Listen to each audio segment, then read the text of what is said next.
સુરતના કાપોદ્રામાં હાર્ટ એટેકના ખોટા report generate કરી 5 કરોડનો વીમો પકવવાનું રેકેટ ઝડપાયું। કાપોદ્રાની પીપી સવાણી અને નાના વરાછાની ડાયમંડ હોસ્પિટલમાં ખોટી રીતે દાખલ થઈ બેજાબાજોએ કૌભાંડ આચર્યું।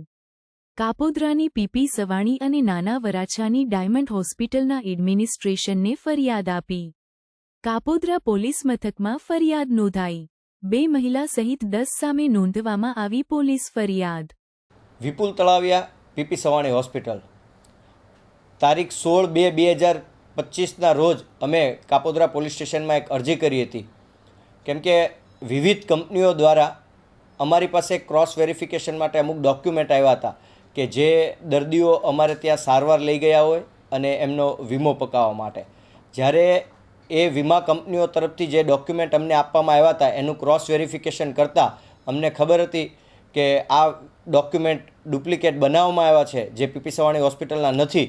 જેથી કરી અમે તત્કાલિક 16/2/2025ના રોજ એક કાપોદ્રા પોલીસ સ્ટેશનમાં અરજી કરી હતી, જે પૈકી એક કેતનભાઈ બાબુભાઈ ઢોલરિયા 49,90,000, જયાબેન ધીરુભાઈ ચોડવડિયા 29 લાખ રૂપિયા, બિપિનભાઈ દેવરાજભાઈ ભંડેરી 1 કરોડ 10 લાખ રૂપિયા, કમલેશભાઈ લાલજીભાઈ સુહાગિયા 15 લાખ રૂપિયા, સતીશભાઈ મધુભાઈ ધડુક 50 લાખ રૂપિયા, પ્રતિકભાઈ અરવિંદભાઈ વઘાસિયા 50 લાખ રૂપિયા। આ લોકો તમામ દ્વારા હોસ્પિટલના ઇમરજન્સી વિભાગમાં આવી અને છાતીમાં દુખાવો, બેક પેન, ગભરામણ આવી વિવિધ ફરિયાદો કરવામાં આવી હતી અને ડૉક્ટરો દ્વારા તેમને પ્રાથમિક સારવાર અને અમુક રિપોર્ટ કરવાની સલાહ આપવામાં આવી હતી। આ પૈકી કોઈપણે પ્રાથમિક સારવાર કે વિવિધ પ્રકારના રિપોર્ટ કરવાની સદંતર ના પાડી હતી, જેઓની લેખિત સંમતિ હતી।